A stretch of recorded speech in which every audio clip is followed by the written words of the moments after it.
ได้ยินเสียงฟ้าห้องข้ามผู้พานมาเหินฟังเสียงฝนสะอื้นฟังเสียงลมพัดอูป่านเสียงสู้ห้องสั่งแฟนห้องสั่งแฟน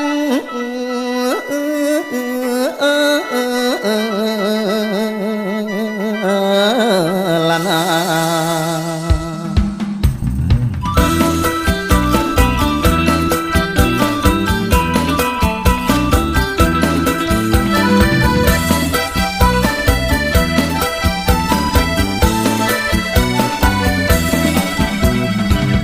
แผ่นดินอีสานอยู่ยังยืนนานแต่การก่อนมา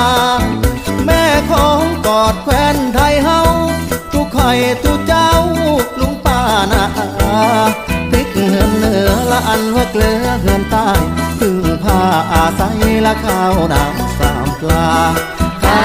วน้ำละข้าวน้ำสามปลา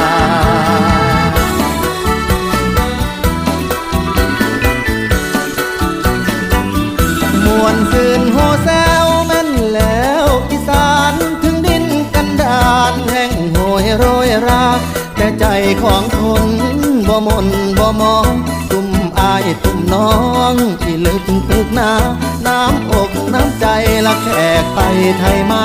ต้อนรับเหมือนว่าละเป็นพี่น้องซุ่มแซงพี่น้องละพี่น้องซุ่มแซง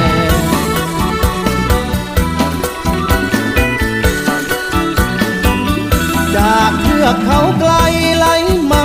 บ่สูญคือสายน้ำมูลบ่เคยเหือดแห้งน้ำชีน้ำเปล่าน้ำของน้ำเลยน้ำกำแม่เอ๋ยซุ้มเย็นทุกแห่งเสียงแคนเสียงซอละอ่อนอ้ออีอ้อ